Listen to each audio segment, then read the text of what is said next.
지금으로부터 170여 년 전입니다. 우표는 이 우편요금을 지불했다는 증서로 발명됐는데 그때는 단순히 서식을 전달하는 꼬마 통신원이었지만 세월의 흐름과 함께 자기의 독특한 세계를 가지게 됐는데 나라의 얼굴, 정의 보석, 그리고 나라의 증권이라는 이름으로 불리게 됐습니다. 우표에는 우표를 발행한 나라의 정치, 경제, 문화 등이 반영됩니다.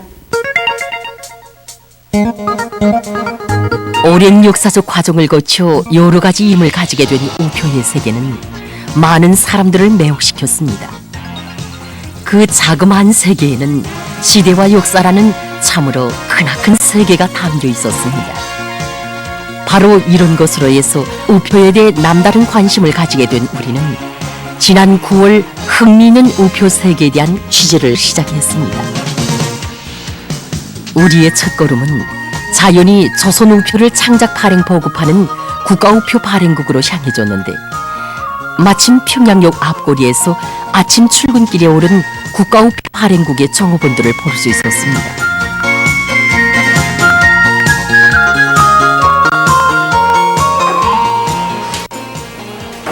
국가우표 발행국 국장 사무실에서는 자그마한 우표를 둘러싼 많은 사업들에 대한 토의로 하루 첫 일과가 시작됐다고 합니다. 우표의 흥미있는 세계를 통해 시대와 역사를 보려는 우리의 의도는 이들의 전적인 지지를 받았고 모든 부서들에서 우리를 적극 인정해 나섰습니다.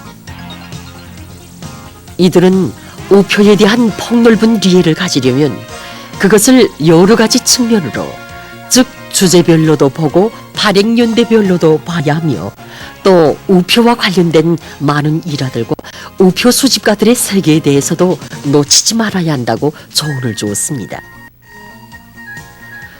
우표 창작 사업을 맡은 부서에서는 이제 우표도 한 전시회가 진행되는데 거기에 내놓을 우표 도안을 창작하는 창작가들의 창작 과정이 우표의 세계를 이해하는 데 도움이 될 것이라고 하면서 창작가들을 소개해 주었습니다. 우표 수집가들과의 사업을 담당하고 있는 부서에서는 오랫동안 우표 수집을 해오고 있는 조선 우표 애호가 동맹 성원들을 소개해 주었습니다. 이렇게 되어 우표 창작가들, 우표 수집가들과 함께 우리의 이야기는 시작됐습니다.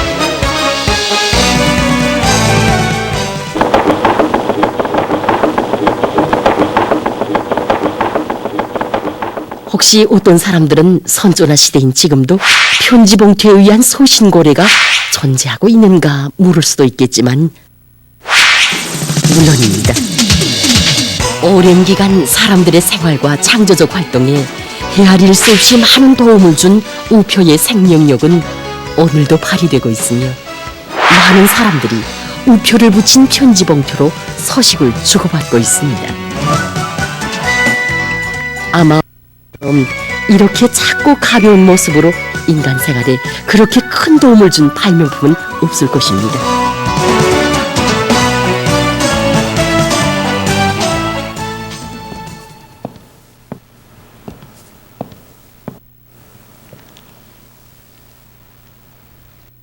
구전에는 편지를 받는 사람이 요금을 지불하게 되어 있었습니다.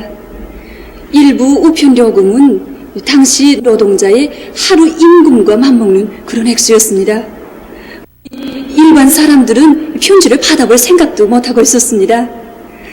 이런 불공평한 우편제도를 개혁한 사람이 바로 영국의 로랜드 힐이라는 사람이었습니다. 어느 날 그가 산책을 하고 있었는데 한 부잣집 하녀가 우편 배달원으로부터 이 편지를 받는 것이었습니다. 그런데 이 처녀는 그 편지를 받지 않고 다시 우편배달원에게 되돌려 보내는 것이었습니다.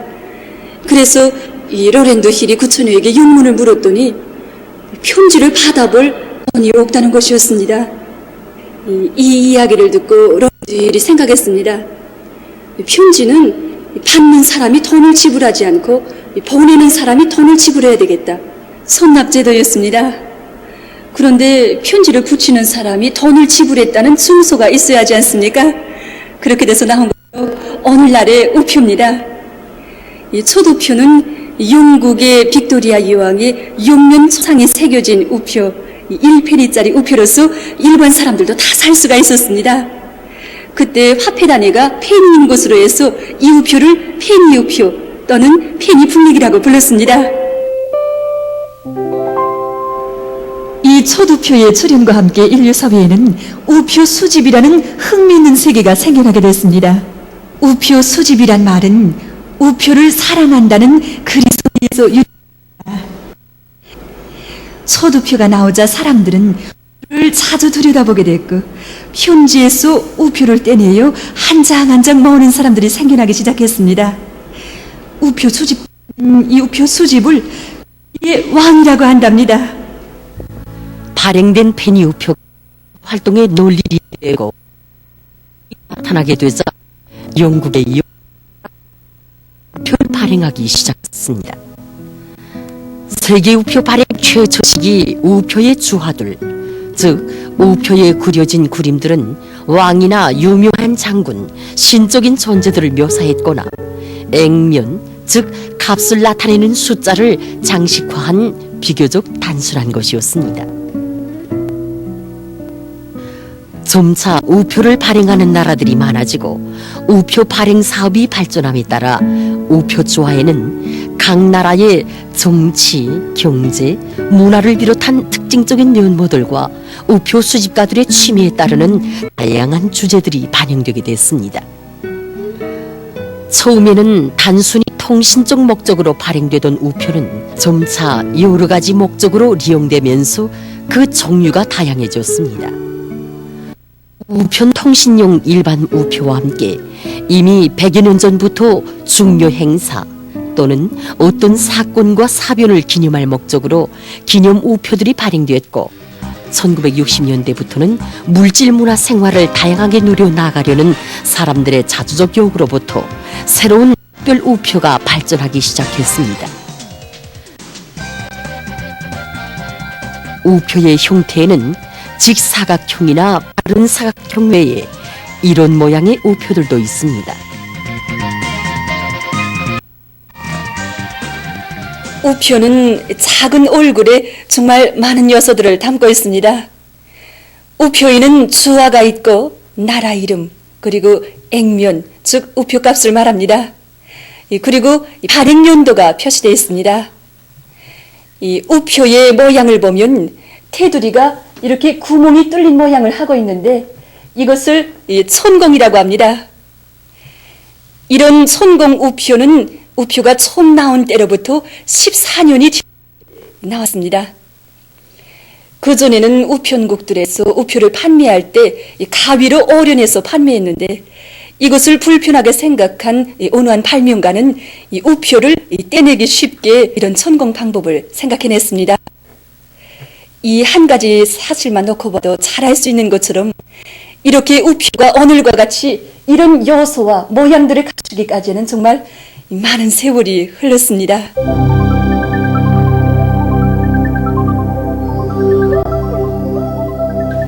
우표에 새겨진 나라 이름만 놓고 봐도 그렇습니다.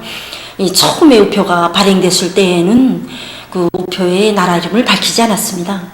그런데 그 점차 우표를 발행하는 나라들이 이제 많아짐에 따라서 이제 일부 나라들에서 그 우표의 자기 그 민족어나 또는 그 국제 공용어로 이제 그 나라 이름을 밝히는 이런 신뢰들이 있었습니다. 그래서 1964년 그 윈에서 진행된 그 만국 우편동맹 회의에서는 그 우표에 이제 그 나라 이름을 민족어나 또는 그 국제 공용어로 이제 새길 것을 결정하였습니다.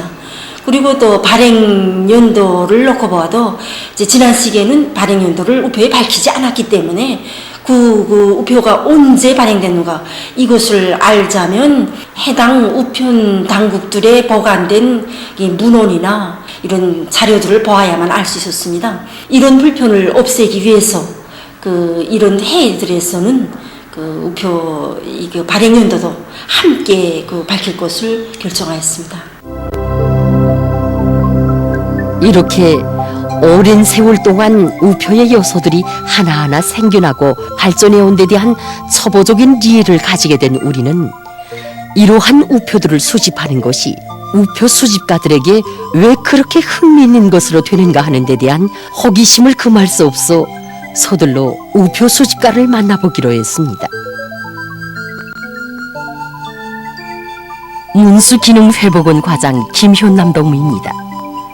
이 동무는 림상 실촌에서 가치 있는 소론문들과 연구 자료들을 많이 내놓은 열정적이고 실력 있는 의학자인 동시에 우리나라 우표 애호가 동맹의 한 성원으로서 우표 수집가라고 합니다. 제가 우표 수집을 하게 된 동기는 우리 공화국 초우표 발행 50주년 기념우표 전시장을 참관해서부터였습니다. 그 당시에 대학을 갓 졸업하고 인민대학 식당에서 자료 작업을 하려고 갔댔습니다. 갔다가 우리 공화국 초대표 발행 50주년 기념우표 전시회를 한다는 그 알림판을 봤습니다. 그래서 그 전시장을 찾았는데 처음으로 우표를 보면서 그 전시된 우표들이 참으로 호기심이 컸습니다. 더욱이나 제가 전문의 의학이어서 그런지 거기에 전시된 의반루치 우표를 보면서 상당히 우표에 호기심을 많이 가지게 되었고 그때부터 우표 수집을 시작한 그는 보건 주제의 우표들을 기본으로 해서 우리나라 보건제도의 인민성을 해설하는 우표 전시품을 만들어 볼 생각을 가지게 됐다고 합니다. 전시품의 첫 부분에서 이 우표를 이용하면서 그는 지금으로부터 500여 년 전에 벌써 의박유치와 같이 규모가 매우 방대하고 과학성이 보장된 세계 최초의 의학백과 전설을 만들어낸 우리 민족의 슬기와 재능에 대해 보여주고 그런 뛰어난 슬기와 재능을 지녔건만 해방전에는 평균 수명이 겨우 34살밖에 안 되던 우리 인민의 순환의 역사, 아니 치료라는 말조차 모르고 온갖 질병에 시달려온 무골리한 인민대중 모두의 역사를 돌이켜보게 됐다고 합니다. 무병장수는 세기를 두고 품어온 인류의 꿈이었습니다. 이 꿈을 안고 우리 선조들도 깊은 산속에서만 볼 수 있는 장생불로의 약초도 찾아냈고 또 건강장수에 좋은 동식물에 대한 연구도 오랫동안 진행해 왔습니다. 인체의 해부 생리와 각종 질병의 진단, 예방, 치료에 대한 연구로 당대뿐 아니라 후세에도 널리 이름을 남긴 우리나라의 명의들을 비롯해서 인류사에 기록된 수많은 명의들은 예외 없이 무병장수회로의 길을 탐구했습니다. 여러 세기를 걸치는 이런 인간의 지혜와 탐구 속에 의학과학은 눈부신 발전을 이룩했지만 근로대중은 우연히 온갖 질병의 희생물로 남아있었습니다. 왜냐하면 의학 실천과 돈이 없고 무골리한 인민대중 사이에는 유상치료제도, 즉 돈을 내야 치료를 받을 수 있는 제도적 장치가 커다란 10년으로 놓여 있었기 때문이었습니다. 결국 무병장수하려는 인간의 염원은 의학의 발전이 아니라 인민적인 보건제도에 의해서만 실현될 수 있는 것이었습니다. 인류사의 갈피에는 고통에 몸부림치는 군 부상자들을 무상으로 돌봐준 스위스의 앙리 쥐낭과 같은 선각자들도 있었는데 그들의 노력에 의해 국제적인 인도주의 단체가 조직되기도 했습니다. 돈이 아니라 인간에 대한 사랑이 인간을 치료하는 그런 현실을 열렬히 갈망하는 인류 염원의 반영으로서 이런 단체가 조직되기는 했지만 이것도 돈에 의한 치료가 법칙으로 되어 있는 사회제도의 테두리 안에서의 극히 부분적인 활동에 지나지 않았습니다. 유상치료제의 가치 법칙을 뒤엎을 힘은 이 세상 그 어디에도 없었습니다.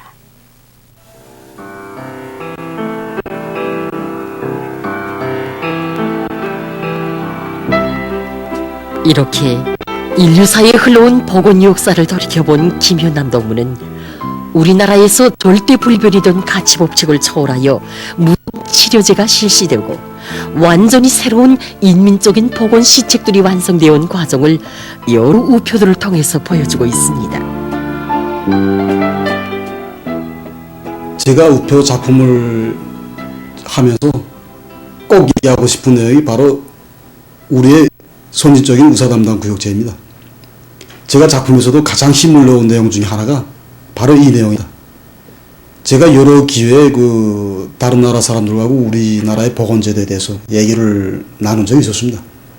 그때 그 사람들이 하나같이 부러워하고 감탄하는 내용이 바로 이 의사 담당 구역제. 일정한 주민세대를 담당해가지고 의사들이 직접 주민지대에 나가서 사람들의 건강을 책임지고 돌봐주는 이 제도야말로 세계적으로 가장 선진적인 이런 보건제도라고 말할 수 있다고 얼마나 감탄했는지 모릅니다. 의사 담당 구역제를 보여주는 부분에서 그는 1980년에 발행된 꼬마 의사의 건강진단, 이런 우표를 소개하고 있습니다. 마을과 타가서, 유치원, 그 어디서나 살뜰한 의사 선생님을 보며 자란 어린이들이 놀이를 해도 의사 놀이를 하고 있습니다. 1948년부터 시작되어 여러 단계를 거쳐 완성된 의사 담당 구역제는 치료를 인민 대중에게 접근시키고 환자를 찾아가는 주민 건강관리 제도입니다. 늘 맡은 주민 세대들의 건강을 돌보며 병을 미리 막고 일단 생긴 병은 제때 치료해서 큰 병이 되지 않게 하는 이 의사 담당 구역제는 돈을 목적으로 하는 보건제도에서는 생각조차 할 수 없는 가장 인민적인 의료봉사 체계입니다. 또한 그는 1957년에 발행된 이 첫 보건 우표들을 통해서 이미 해방 직후부터 실시되어 왔고 세계적으로 그 수준이 높아진 여성들과 어린이들에 대한 국가 부담에 의한 의료 혜택을 보여주고 있습니다.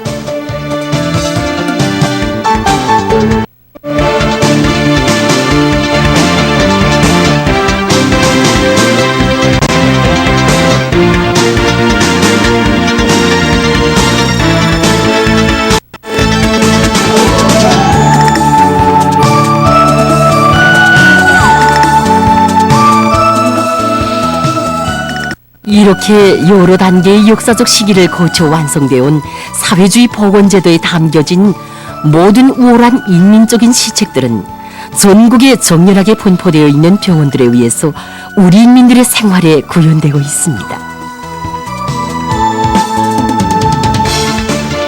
하나하나의 작은 우표를 통해서 인류의 수백 년의 보건 역사도 다 돌이켜볼 수 있는 우표 수집의 세계.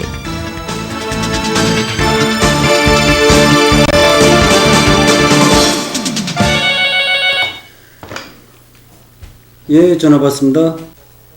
안녕하십니까. 조선중앙방송위원회 방성원입니다. 예, 접니다. 예, 부국장 동지. 일 잘 됩니까? 예, 이 우표의 세계는 정말 파고들수록 흥미있고 또 알고 싶은 문제가 정말 많아집니다. 아마 그럴 겁니다. 예, 정말 흥미있습니다. 어떻게 전화하셨습니까? 그 몇 가지 문의할 문제가 있어서 전화했습니다. 예, 말씀하십시오. 우리나라하고 우표 역사에 대해서 우리나라에서 깊이 좀 알고 우표 발행의 싶은데 시작에 대해 알고 싶었던 우리는 곧 국가우표 발행국 조선우표 박물관으로 가게 됐습니다.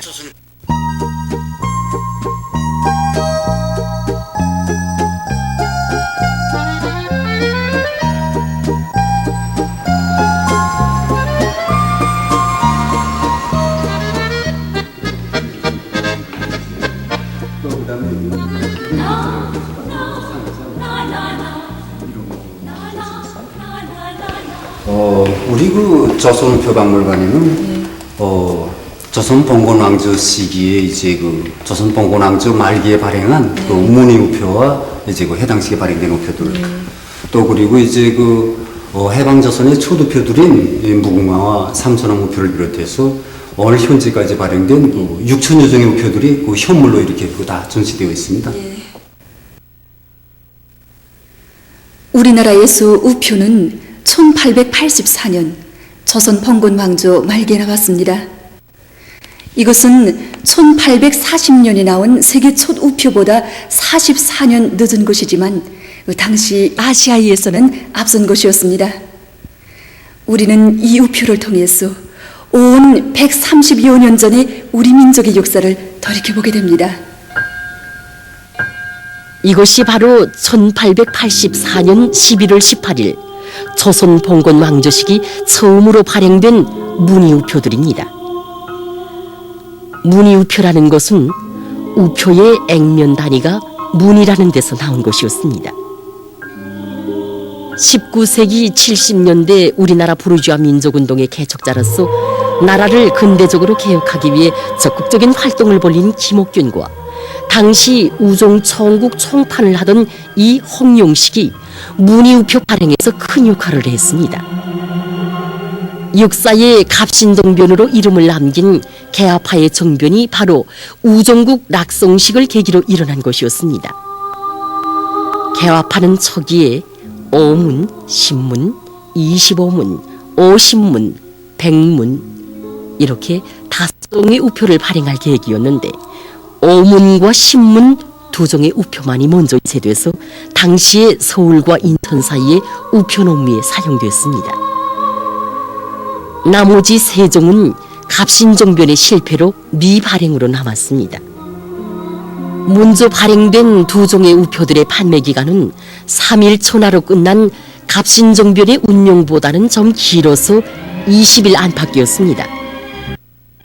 이렇게 불우한 덕으로 이 우표들은 세계적으로 희귀한 우표 유물 중에 하나로 전해지게 됐습니다. 순환의 운명과 값비싼 행운을 함께 지닌 이 우표 후 10여 년이 지난 1895년 7월 22일에 푼 단위의 태국 보통우표 4종이 발행됐습니다. 그 후 지창안이라는 사람이 도안한 이 리와 보통 우표들이 발행됐는데 이 우표들은 그 정교함과 아름다움으로 해서 세계 우표계의 찬탄을 불러일으켰습니다. 그 후에도 여러 차례 우표 발행이 진행되어 평양과 서울을 비롯한 전국의 중요 지점들에서 우편에 사용되던 이 우표들은 1905년 일제의 울사호 조약 이후 더는 쓰지 못하게 됐습니다. 조선을 완전한 식민지로 만드는 데서 우편 통신을 장악하는 것이 급선무라고 타산한 일제는 이 통신원 총판 민상호와 같이 저들의 강도적인 통신기관 통합안을 반대에 나선 관리들을 해임시키는 한편 협박해서 1905년 3월 30일 한일 통신기관 협정서의 체결을 강요했고 4월 1일에는 그것을 조작 날조해서 공포했습니다.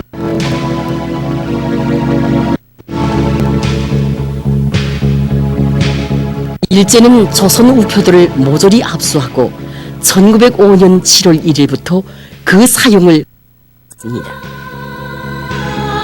조선인민의 강한 반일 감정이 두려워 발행국명도 새기지 못한 이 이란 통신업무 합동기념 우표는 당시 일제에 의한 조선 통신권 강탈의 진상을 보여 엄연한 증거물이었습니다. 자주 독립되고 개화 발전된 나라를 건설하려는 소중한 꿈을 싣고 한 성이 한 성이 피어났던 근대조선의 우표는 이렇게 약세 민족의 비참한 운명을 안고 한 줌의 채로 사라졌습니다.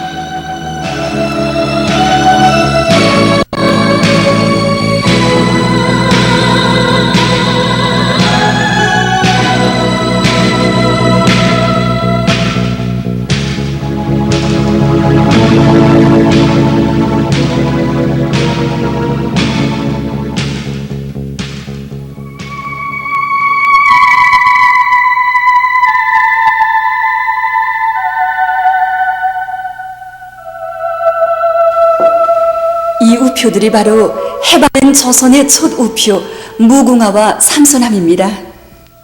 이 우표들은 1946년 3월 12일에 발행됐습니다. 이 우표를 받아안고 우리 인민들이 얼마나 기뻤겠습니까? 그때의 그 심정을 반영한 자료가 여기에 적혀 있는데 그 내용을 보면 지난날 일제 통치 시기 우리의 발과 글, 지어는 자기의 손까지도 빼앗기고 친척들 간의 편지 고래를 하재도 남의 우표를 주지 않으면 안 되었던 우리 인민들이 해방된 조선에서 난생 처음 조선 글로 쓴 이 조선 이 우표를 받아놨을 때 그 감격과 기쁨이 그대로 담겨져 있습니다. 이때로부터 우리 인민은 진정한 자기의 우표를 가지게 됐습니다.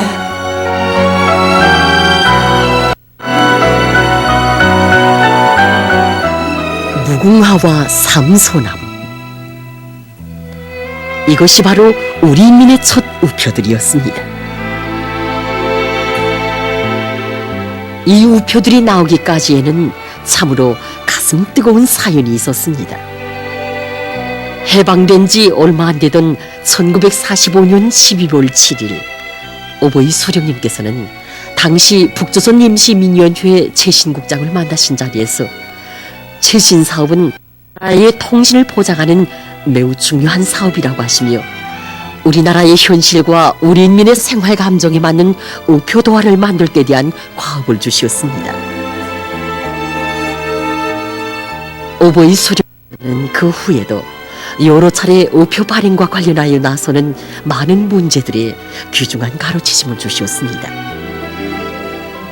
오보이 수령님의 교실을 받아하는 일꾼들과 우표 도화를 맡은 백대진 선생을 비롯한 창작가들은 첫 우표 도안에 수령님께서 찾아주신 우리 조국의 아름다운 자연을 담기로 했습니다.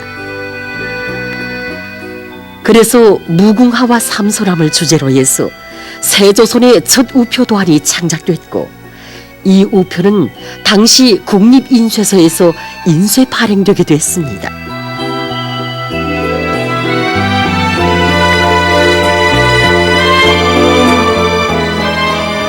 바로 그날이 1946년 3월 12일이었습니다. 이날 최신부문 일꾼들은 세조선의 첫 우표를 오보이 수령님께 하루빨리 보여드리고 싶어 구의께로 찾아갔습니다. 그때 거기에는 항일의 여성영웅 김정숙 동지와 오리신 장군님께서 함께 계셨습니다.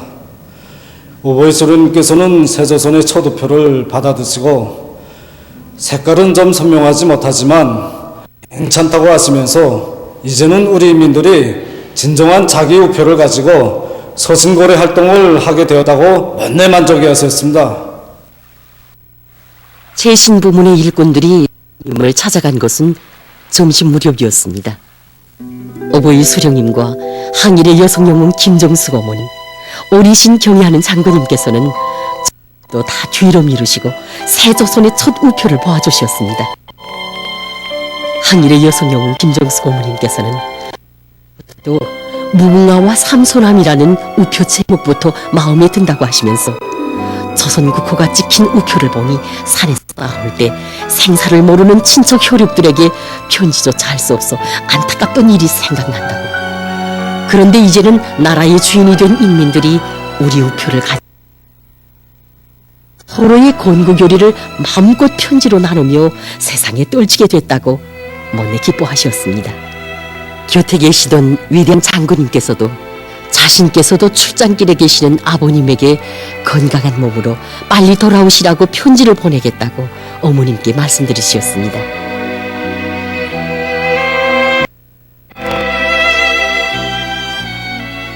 이렇게 백두산 3대 장군들의 따뜻한 축복 속에 세상에 태어난 세조선의 첫 우표들은 나라가 해방되어 처음으로 자기의 것을 가지게 된 우리 인민이 소유하게 된 또 하나의 작고도 큰 제부였습니다. 이 가벼운 우표 속에 담겨져 있는 자기 제부의 무한한 무게를 그때 우리 인민은 다 알 수 없었습니다. 해방된 조국 땅에서 땅의 주인, 공장의 주인으로 된 근로인민의 모습을 담은 여러 발행됐습니다. 해방과 더불어 터친 민족 재생의 거거성으로 세계에 첫 선을 보인 새민주조선의 첫 우표. 이것은 그대로 자기의 붉은 기폭에 인민의 모습을 새긴 당의 품속에서 인민이 역사의 주인으로 등장한 새 시대의 출발을 선언하는 역사의 증표였습니다. 이렇게 인민의 역사와 더불어 조선 우표의 역사가 시작됐습니다.